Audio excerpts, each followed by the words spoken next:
Ayan yung halo sa ating lulutuin na shell. Nabili ko kanina sa palengke. Ayan, yan, may kamatis, may sili, may dahon, at sibuyas at luya. Ayan yung shell. Ayan yung shell na nabili ko. Ayan. O, ayan, nagpakulo na ako ng tubig. O, ayan, lagay ko na yung luya, yung sibuyas, at saka yung kamatis. Ayan. Pantanggal ng ano yan, pampasarap. Ayan, habang kumukulo na, pwede na nating lagyan, timplahan ng konting asin at yung pampalasa. Ayan, pagka okay na, ilagay na natin yung mga shell.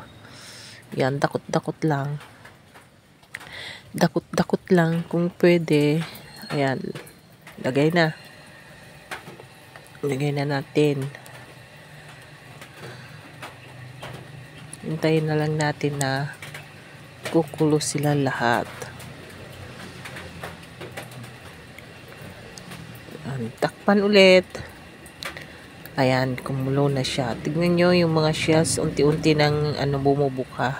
So, habang inihintay, lagyan na natin yung sili, dahon ng sili yan, pampalasa ng yan, yung sabaw, at saka yung sili mismo. Mayroon kaming tanim sa likod. So, haluin mo. Tingnan mo yung iba, nakabuka na siya. Kasi madali lang yung pag kumulo na, buka na kaagad. Tapos na. Kasi pagka matagal na napakuluan yan, kukunat yung laman. So, ayan na siya.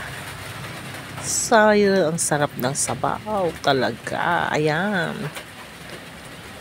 Sabaw kayo dyan sa tag-ulan na panahon. Say, okay, bye-bye.